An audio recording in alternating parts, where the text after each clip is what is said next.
In your eyes, what was the primary difference between the defense's first half performance against Florida State and the second half? Was it schematics? Was it effort? Was it focus? What was it for you? I think it was just everybody on the defense doing their job. It's something we talked about at the beginning of the game, and the first half wasn't what we talked about at all.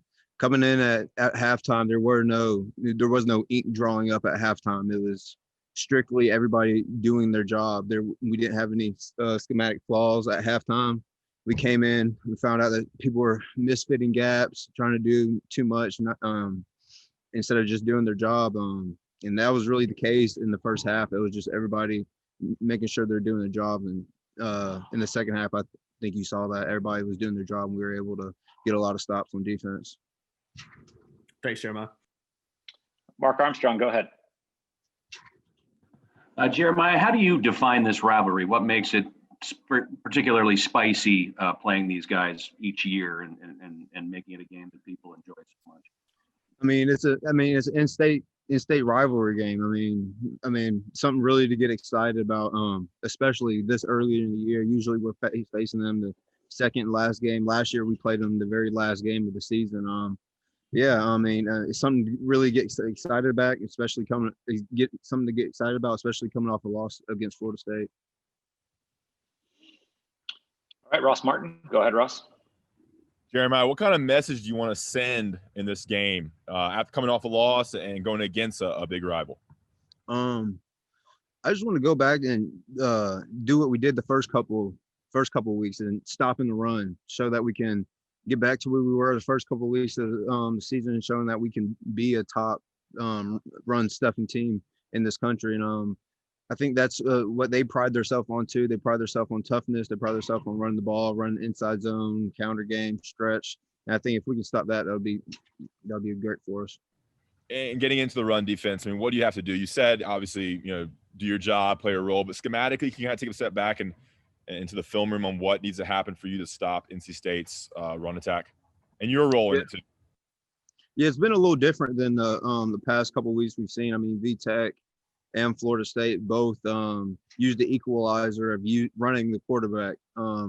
Always when a team runs a quarterback, there's a player that when you run the running back, there's always a player that you're not accounted for. When you're running the QB, there's always a player that's left open. Like you're gonna have to get another player in the run fit. So this week we're gonna have to kind of go back to week 1 and week 2 of this year, since they're a big 11 and 12 personnel team and they don't really run the QB so much. So I think the scheme is going to be a lot different than the past 2 weeks when we faced VTech and Florida State. Okay, thank you. Okay, go ahead, CL Brown. Jeremiah, I wanted to get your take on why tackling has been kind of an issue in these past 2 games. Tackling's been a problem for I think a couple of reasons. Maybe because we didn't have the off season that we usually have. Usually we tackle a lot more during the off season, but it's also every man doing their job.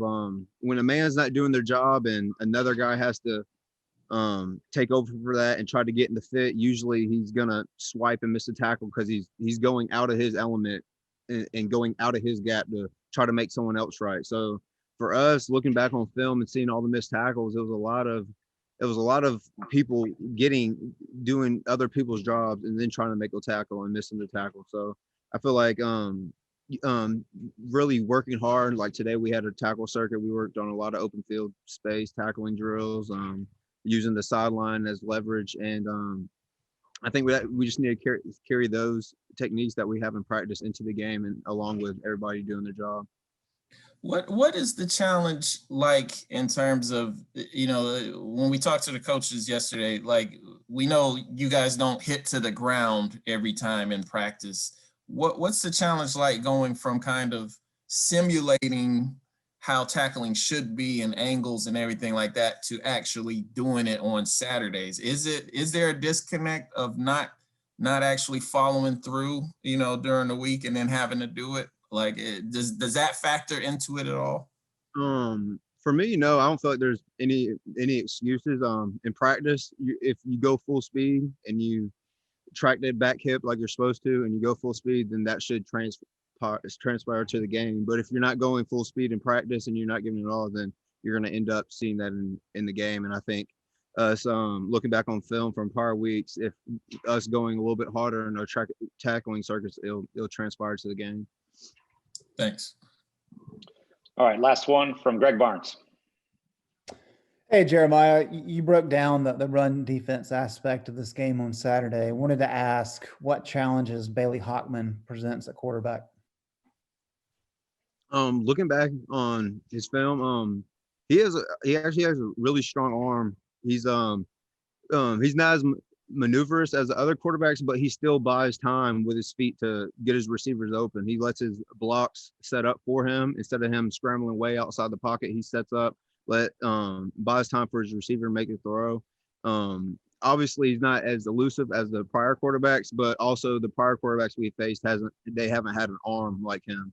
So yeah, the passing game is definitely going to be something we're going to have to scheme up this week versus prior weeks before, when they only had a couple routes in the route tree, when NC State has a lot more routes in their route tree than NC State and Florida State did, or V-Tech did.